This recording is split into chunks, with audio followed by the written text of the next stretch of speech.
Como se ama o silêncio, a luz, o aroma, o orvalho numa flor, nos céus a estrela, no largo mar a sombra de uma vela que lá na extrema do horizonte assoma. Como se ama o clarão da branca lua, da noite na mudez os sons da flauta, as canções saudosíssimas do nauta quando em mole vai e vem a nau flutua. Como se ama das aves o gemido, da noite as sombras e do dia as cores. Um céu com luzes, um jardim com flores, um canto quase em lágrimas sumido.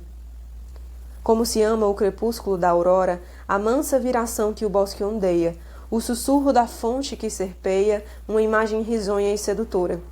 Como se ama o calor e a luz querida, a harmonia, o frescor, os sons, os céus, silêncio e cores e perfume e vida, os pais e a pátria e a virtude e a Deus. Assim eu te amo. Assim, mais do que podem dizer-te os lábios meus, mais do que vale cantar a voz do trovador cansada, o que é belo, o que é justo, santo e grande, eu amo em ti. Por tudo quanto sofro e por quanto já sofri, por quanto ainda me resta de sofrer, por tudo, eu te amo. Bom, gente, é com essa poesia fantástica, né, de Gonçalves Dias que a gente começa a aula de hoje falando sobre romantismo.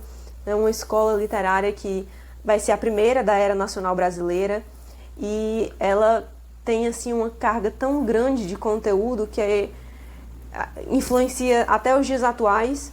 E por ter essa grande quantidade de conteúdo, a gente vai precisar segmentar o vídeo, tá? Então eu acho que vai ter mais ou menos aí uns 2, 3, talvez 4 vídeos sobre romantismo, pra gente poder ver, né, bem esmiuçadozinho o conteúdo, para que vocês cheguem no Enem tendo toda essa gama de conteúdo aí, né, na cabeça, guardado, as principais características de cada geração, de cada autor, pelo menos os principais autores do romantismo. E, bom, eu acho que é isso. Eu espero que vocês gostem e vamos pra aula, né? Vamos começar falando sobre o contexto histórico e o primeiro tópico que a gente precisa falar é acerca da Revolução Francesa. Então, pessoal, com o surgimento dessa revolução, né, vai vir à tona ideais como aqueles conhecidos de liberdade, igualdade e fraternidade. E no nosso contexto de literatura, essa questão da liberdade não é só uma liberdade política, mas também uma liberdade sentimental. Os autores vão se sentir mais à vontade para falar sobre sentimento. Então, uma característica muito grande do romantismo é justamente esse sentimentalismo forte. Os autores eles vão ter uma maior liberdade artística para falar sobre sentimento, para falar sobre amor, sobre tristeza, melancolia, saudades do passado, saudades de um determinado lugar em específico, né? Então, outro ponto que a gente precisa falar é acerca da Revolução Industrial. Inicialmente, né, a gente sabe que vai começar ali na Inglaterra e posteriormente se espalhar a nível de Europa. A gente vai ter uma substituição da manufatura pela maquinofatura, a consolidação do capitalismo, e com isso a gente vai ter o surgimento de duas classes sociais, que é o proletariado e a burguesia. E nesse contexto de capitalismo, né, e transição de manufatura para maquinofatura, vai ocorrer o processo de ascensão da burguesia. E isso vai trazer à tona um novo público leitor. Por quê? Vai se tornar mais fácil, né, o acesso a escolas, muitas universidades vão ser fundadas na Europa, escolas vão ser mais acessíveis a classes sociais menos abastadas, né, diferentes do clero e da nobreza, que era de costume se ter acesso. Pessoas vão ter mais acesso a esses ambientes de ensino, então mais pessoas vão ser alfabetizadas, e um novo setor da sociedade que até então não era beneficiado, não tinha contato com a literatura, vai, a partir deste período histórico, ter um maior acesso à literatura. Então, o surgimento de um novo público leitor. A nível de Brasil, outro contexto histórico que vai impactar bastante vai ser o processo de abolição da escravidão, que vai promover uma mudança gigantesca socioeconômica aqui no nosso país. E, claro que a gente não pode deixar de falar da chegada da família real aqui no Brasil, né, em 1808. Com a chegada da família real, pessoal, vai transformar o Rio de Janeiro, né? Ele vai se tornar o centro cultural do país. É importante que a gente recorde que até certo período da nossa história, a realidade política e cultural do Brasil era extremamente dependente de Portugal, que costumava limitar, por exemplo, a imprensa, a tipografia e o acesso às universidades. Por quê, Vitória? Porque, pessoal, a educação, o conhecimento, ele é poder, né? Então, limitava-se o acesso à educação numa tentativa de evitar o contato e propagação de ideias revolucionárias. Só que esse cenário ele vai acabar mudando com a chegada da família real e dos nobres que os acompanharam, né? Porque esse pessoal que chegou aqui, ele vai querer entretenimento, que não tinha tanto entretenimento aqui no Brasil até então. E o que vai ocorrer com isso? A família real vai promover um maior investimento em cultura.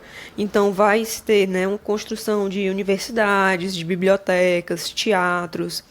E com isso vai ocorrer também a consolidação do Teatro Nacional. Né, um destaque aí para essa questão do teatro, que vai se consolidar com a chegada da família real.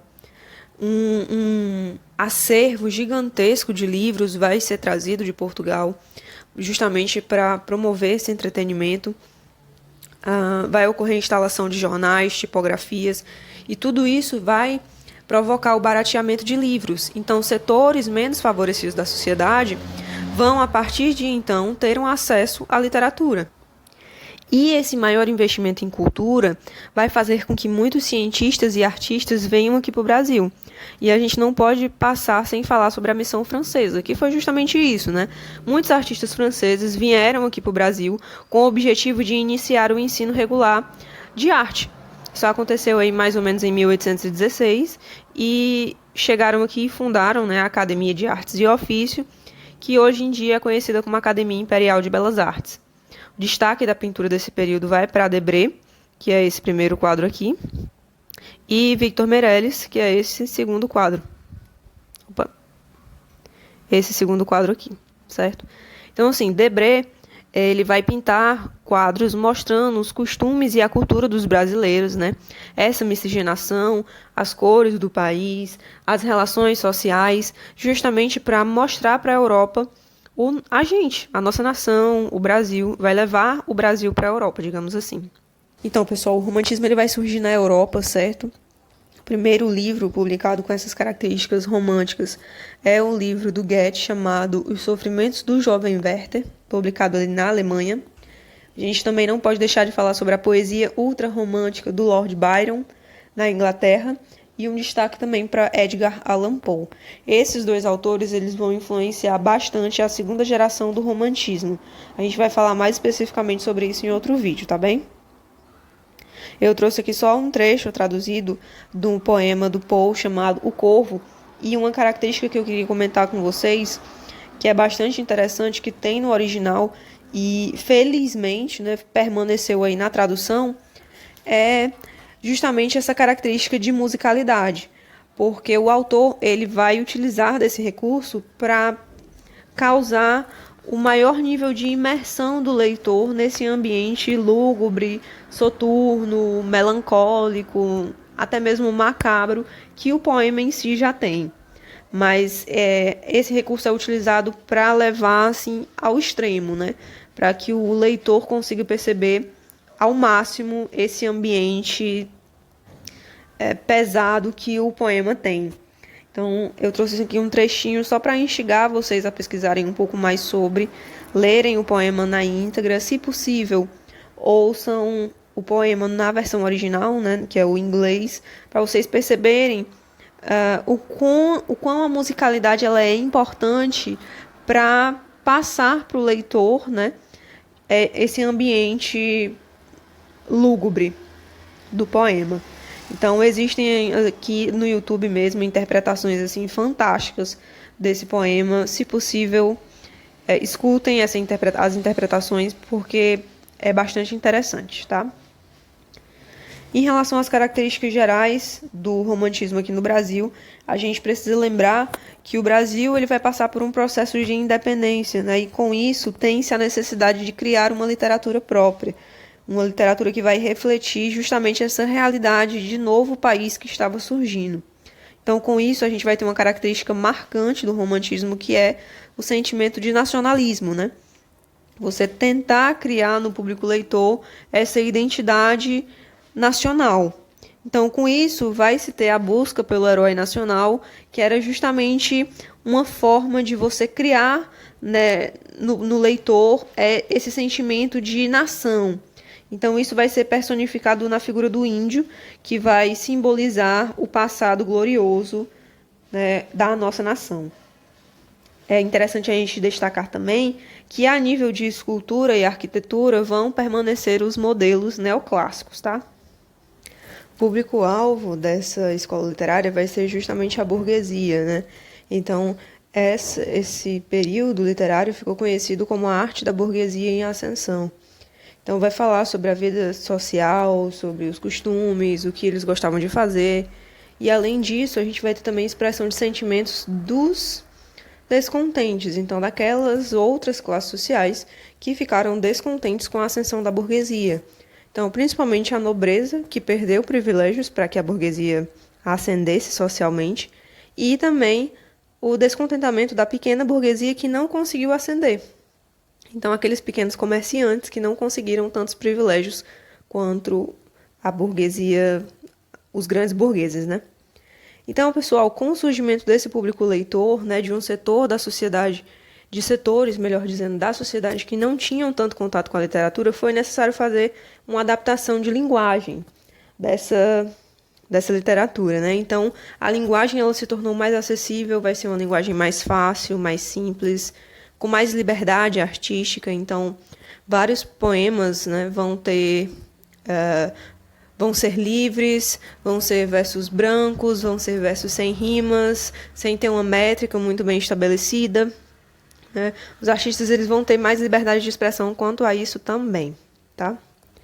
Outras características que a gente pode citar dessa grande escola literária, né, é a questão do sentimentalismo. Então, um sentimento exacerbado, você vai falar sobre emoções, sobre felicidade, tristeza, saudade, um egocentrismo muito grande, né? Então, sempre vai estar focado na figura do eu lírico, como ele vê o mundo, as suas perspectivas, os seus medos. Vai ocorrer também uma valorização do amor, então esse sentimento, né, vai aparecer com bastante frequência aí em diversos poemas. Existe um período, né, ali, alguns autores que vão ser chamados de a geração mal do século, que vai mostrar esse desajustamento do poeta. Algumas pessoas não vão se identificar com o período em que eles estão vivendo, eles não vão conseguir corresponder às expectativas da sociedade. Então, jovens que vão se martirizar por não conseguir se encaixar na sociedade. Então, a poesia deles vão ser poesias melancólicas, falando sobre tristeza, sobre angústia. Vai ter essa questão da evasão, então uma tentativa de fugir dos problemas da realidade. E eles vão fugir para onde, Vitória? Bom, pessoal, eles vão fugir geralmente para falar sobre a sua infância, vão voltar os seus olhos para o passado, relembrar os bons momentos que eles tiveram na infância. Podem voltar também seu pensamento para um lugar em específico ou uma pessoa em específico. Os cenários dos livros, né, vão representar os sentimentos dos personagens. Então, por exemplo, se o personagem está triste, então todo o ambiente vai estar triste. O céu vai estar nublado, as cores dos ambientes vão ser mais escuras, voltadas ali para o cinza, coisas desse tipo. Agora, se a pessoa está alegre, então o ambiente ele vai estar feliz, vai ser um dia vai estar ensolarado, tudo vai compactuar para representar aquele sentimento predominante do personagem. E existe, né, no caso aí da geração mal do século, o auge da evasão, digamos assim, que é quando a pessoa ela vê na morte a última esperança para fugir dos problemas da realidade. Então, por exemplo, no No livro do Goethe, né, Os Sofrimentos do Jovem Werther, a evasão que ele tem é a fuga da realidade através da morte. Então, no final do livro, a gente tem o suicídio do jovem Werther, né? Então, a evasão aí, 3 cenários então. Ou a pessoa volta, né, para a infância, ou a pessoa ela volta para uma pessoa em específico, então um sentimento de amor exacerbado por uma pessoa e ela foca naquilo para fugir da realidade, ou o extremo da evasão, que seria a morte. Outra característica bastante interessante sobre o romantismo é a questão da idealização, né? Os autores, pessoal, eles vão idealizar ao extremo a sociedade, o amor, né, a mulher. Então, a sociedade não vai ter nenhum tipo de defeito, classes sociais não vão brigar entre si, não existe corrupção, não existe miséria, não existe fome. Nenhum desses problemas vão aparecer nos livros do romantismo, né? Todos os defeitos das classes sociais, e aqui principalmente a burguesia, né, já que é a arte da burguesia, todos os defeitos vão ser botados para debaixo do tapete, né? Eles não vão aparecer. Em relação ao amor, a gente vai ter uma idealização muito grande. Então, por exemplo, o mocinho vai se apaixonar pela mocinha e o destino vai se encarregar de juntar eles dois porque eles foram feitos um para o outro. Não vai existir problemas no relacionamento, né? Todo mundo ali é apaixonado um pelo outro, não existe briga entre os apaixonados, tudo vai ser perfeito. E outra coisa interessante é que quando a gente vai estudar o romantismo, nós dividimos em prosa e poesia. E dentro da poesia, a gente divide em gerações. E antes da gente falar sobre cada geração, eu acho interessante a gente discutir o que de fato é uma geração. Lá no começo, quando a gente estava falando sobre quinhentismo, nós lembramos que a divisão em escola literária é basicamente didática, né? E aqui a geração também é uma forma mais simples de se estudar. A gente chama de geração, né, basicamente quando um grupo de escritores, né, de uma mesma escola literária partilham a mesma estética, as mesmas ideias, as mesmas temáticas, por exemplo. Então, a poesia romântica ela vai ser dividida em 3 gerações. A primeira geração vai ser chamada de geração indianista ou geração nacionalista. A segunda geração da poesia vai ser chamada de poesia ultrarromântica, geração ultrarromântica ou geração mal do século. E a terceira geração vai ser chamada de geração condoreira ou geração hugoana. E aí, pessoal, lembrem-se que na prosa não existe essa divisão em gerações, tá? Na prosa a gente vai estudar autor por autor, mas na poesia existe essa divisão em gerações. E a gente vai estudar geração por geração. Nesse vídeo aqui, a gente vai falar sobre a primeira geração. Depois vão vir outros vídeos falando sobre a segunda e sobre a terceira geração. E posteriormente a gente vai falar sobre a prosa, ok? Outra coisa interessante que a gente pode falar acerca das gerações é sobre a representação do feminino. Porque a partir do momento em que a gente vai mudando de geração, a representação da mulher ela também vai mudando. Por exemplo, na primeira geração, a mulher ela é uma mulher feita de nuvens, ela é extremamente perfeita, ela é quase vista como uma espécie de divindade, ela é tão bela, tão perfeita que o autor ele não tem coragem sequer de tocá-la. É um amor platônico.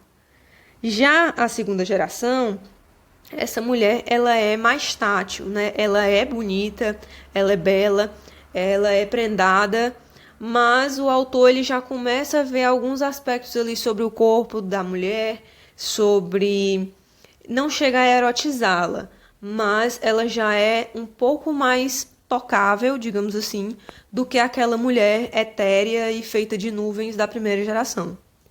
Quando a gente passa para a terceira geração, essa mulher ela já é uma mulher carnal. Ela não é aquela divindade, ela não é uma mulher assim feita de nuvens. Ela é um ser humano normal, é tocável, né? Erotizada às vezes, dependendo do autor, mas não é mais vista dessa forma etérea como na primeira, e ela já é mais erotizada, o corpo já é mais representado do que a segunda geração. Então, só para a gente fazer uma comparação entre o arcadismo, né, que foi a escola literária anterior, e essa nossa escola literária de agora. As escolas, como eu já falei no vídeo anterior, né, no vídeo sobre arcadismo, uma escola vai surgir sempre contrapondo os ideais da antiga escola literária. E aqui não vai ser diferente, olha só. Enquanto no arcadismo existia a valorização da razão, aqui no romantismo já vai ter a valorização da emoção.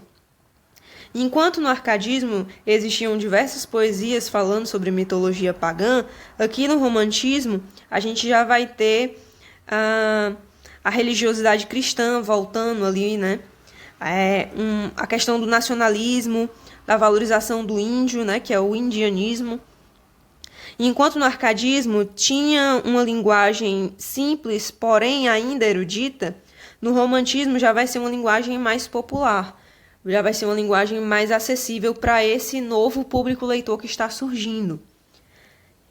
Enquanto o arcadismo valorizava uma vida bucólica, simples, no campo, no romantismo já vai ter a valorização da vida na cidade, influenciados aí por causa daquela questão da revolução industrial, da urbanização, né? Então, valorização da vida na cidade. Bom, falando agora sobre a primeira geração indianista, né? Nós vamos ter como característica de destaque a questão da saudade da pátria, do nacionalismo, né? A gente volta novamente àquela questão de tentar criar um sentimento de nação nessa nova pátria que estava se formando pós período de independência. Então tem-se a necessidade de criar uma espécie de herói nacional para servir de orgulho, né? Para mostrar o que o país possuía, mostrar suas raízes, né? Então nada melhor do que o índio para mostrar aí o sangue do guerreiro das nossas terras, para dar motivo de orgulho e engrandecimento, né, da então nova nação brasileira. O índio, pessoal, aqui ele não vai ser representado como aquele índio descrito no quinhentismo, né? Inocente, intocado ali pela cultura europeia. Na verdade, esse índio representado aqui no romantismo, ele vai ser um índio idealizado, né? Então, um índio com características do herói europeu medieval, né? Então, muito valente, honesto, generoso. Muitas vezes esse índio vai ser cristão. Esse período também aqui dessa geração vai ter como característica também a questão da religiosidade, né? O retorno do cristianismo, uma exaltação da natureza, da fauna, da flora, novamente aí fazendo esse retorno à questão aqui do nacionalismo, certo? Além disso, vai se ter um lirismo amoroso muito grande, a idealização da mulher amada, como eu já falei, né? Aquela mulher etérea, feita de nuvens, tão perfeita que o autor não ousa nem tocá-la. Os principais autores desse período o Gonçalves de Magalhães e o Gonçalves Dias, certo? Falar agora aqui um pouquinho sobre eles. Pessoal, Gonçalves de Magalhães ele vai introduzir o romantismo aqui no Brasil, certo? Ele vai publicar em 1836 um livro chamado Suspiros Poéticos e Saudades. Pessoal, vai ser a primeira obra romântica brasileira, né? E nesse livro é possível perceber as inovações propostas pelo romantismo.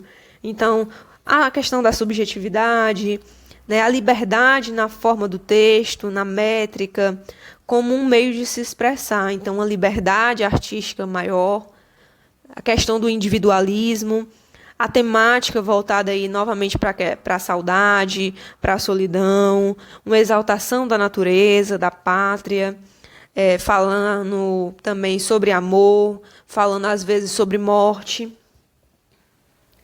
Tudo isso a gente vai conseguir ver aí na poesia de Gonçalves de Magalhães, certo? E o consolidador do romantismo aqui no Brasil, a pessoa assim de maior destaque da primeira geração é Gonçalves Dias, né? E na poesia dele a gente tem muito sobre a vida dele.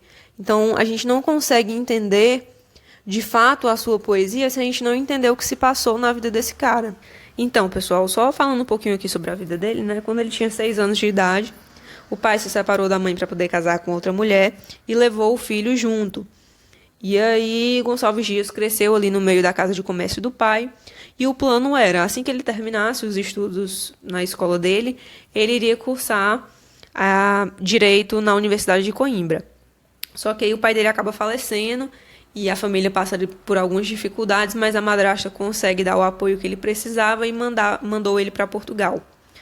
Chegando em Portugal, ele começou a cursar, né, a faculdade e tal, mas passou novamente por dificuldades materiais, dificuldades econômicas. A madrasta dele nem sempre conseguia mandar dinheiro todo mês, então ele sofria bastante com isso, ele tinha que se virar para poder conseguir se sustentar. E ele sofreu muito com isso, ele tinha muita vontade de voltar para o Brasil. Ele só não voltou, né, para o Brasil porque alguns amigos dele ali de classe social mais abastada faziam cotinhas e conseguiam auxiliar ali no sustento dele. Até que ele terminou o curso e retornou para o Brasil. E nesse meio termo aí ele foi escrevendo poesias e tudo mais. Ficou conhecido como o poeta do exílio por causa de um poema em específico chamado Canção do Exílio, que a gente vai ver mais lá para frente.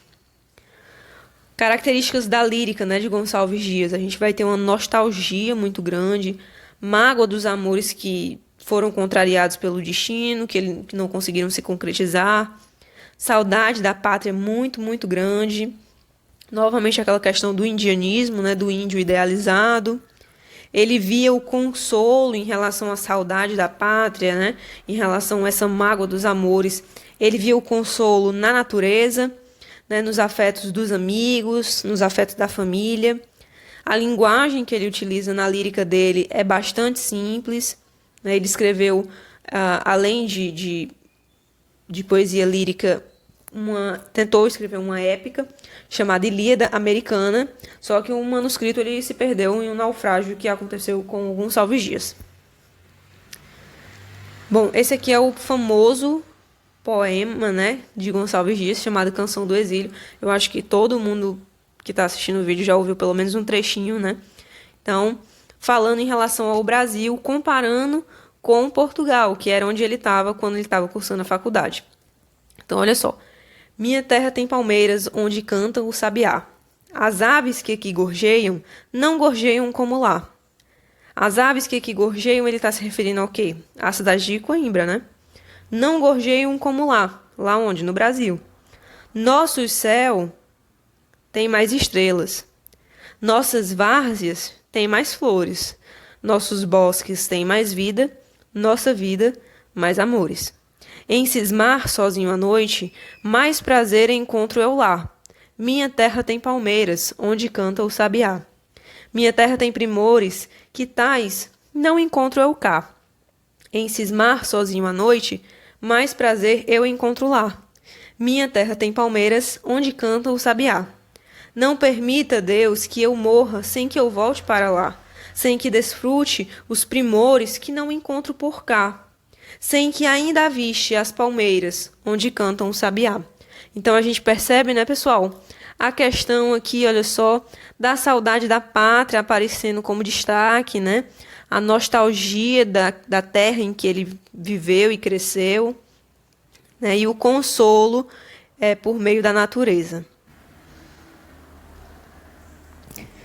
Então, pessoal, esse aqui é um poema mais famoso, né, mais conhecido de Gonçalves Dias, e eu acho que ele representa esse nacionalismo que a gente comentou aqui de uma maneira bastante explícita e bastante poética.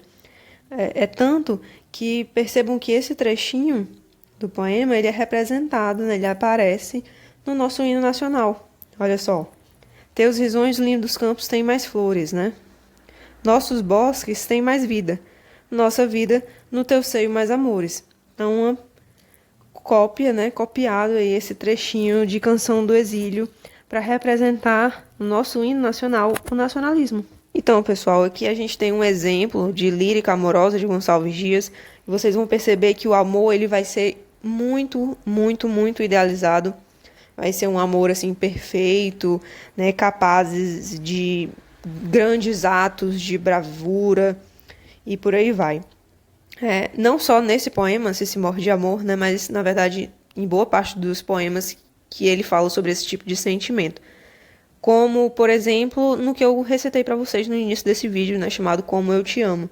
É perceptível que o amor ele vai ser extremamente idealizado, né? Então, nesse poema aqui também, a gente pode perceber isso. Deem uma pausazinha aí, leiam devagar, tentando interpretar. É uma leitura bem simples e vocês vão perceber que o amor aqui ele é extremamente idealizado, tá bem? E esse último poema aqui, na verdade é um trecho de um poema chamado Canção do Tamoio, na qual a gente vai ver esse índio, né? A representação heróica do indígena aos olhos de Gonçalves Dias. Né? Se vocês puderem pegar o poema aqui na íntegra, na internet, e lerem todinho, vocês vão ver que o índio ele é bastante valorizado, ele é visto como um herói nacional, né? Aquela questão do guerreiro representando o orgulho da nação, tá bem? E é isso por hoje, pessoal. Espero que vocês tenham gostado. Qualquer dúvida pode falar comigo pelo grupo do WhatsApp ou no privado do WhatsApp. Estou à disposição. E a gente se encontra no próximo vídeo. Tchau, tchau.